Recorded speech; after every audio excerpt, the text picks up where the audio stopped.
Hello everyone, this is Skullforce Kid, and this is a follow-up video to my HD PVR2 Hauppauge video I did a while back. This is going to clarify a few more things that I think I needed to go into further detail.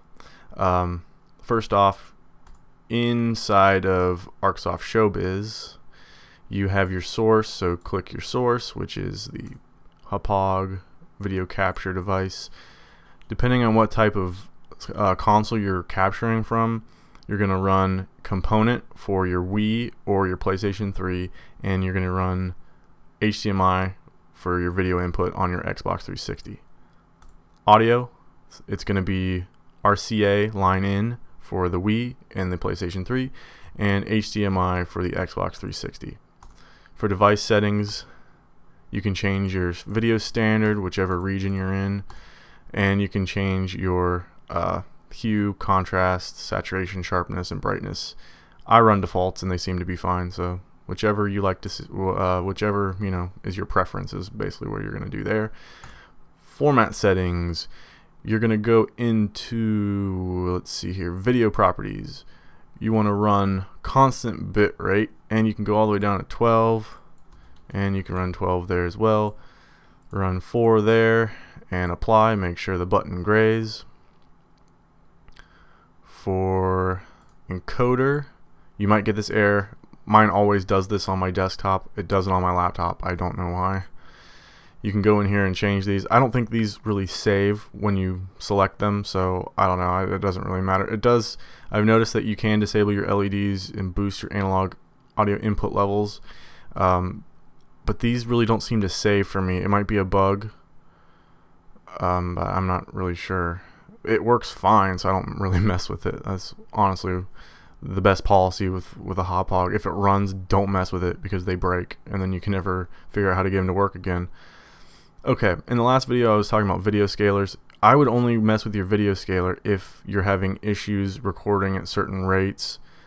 You can see here you have all these different things you can use, all these different resolutions you can use, but that's only if you're having issues. If your computer runs great on the defaults, then just run on the defaults.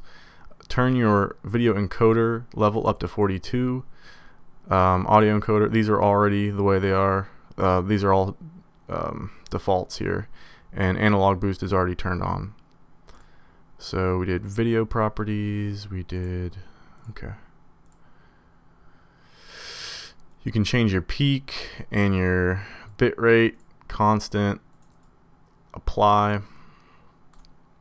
Okay, now one thing I want to stress here, when you are using this, depending on what type of video editing software you're using, they really tend to like MP4. If you're using Sony Vegas, they like MP4. M2 TS will not run, and I've never even tried TS. So MP4 is the way to go if you're using Vegas. Also, if you are trying to view your raw capture footage, your absolute raw capture footage, you've just clicked this capture button here and then stopped it and tried to view it, Windows Movie Maker Windows Media Player cannot handle that raw capture footage. It does not work. Your video will be very stuttery and the audio will cut in and out. So what I suggest you do, I mean, a lot of people think, well, my capture card is not working. Oh God, what am I going to do? That's not really the case.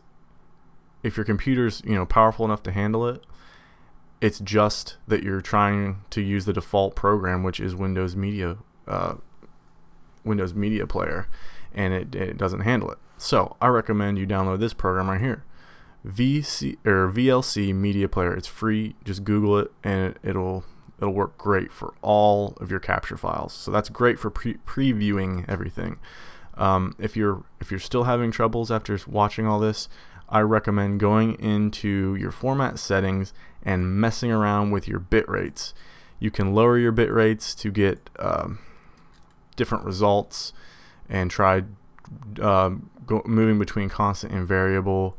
You can also mess around with your scaler. Let's see, where is it at? Where's the scaler? You can mess around in this, change that around to what you need. You can change some of these around. let's see here. Where's the other one? Okay, here we go.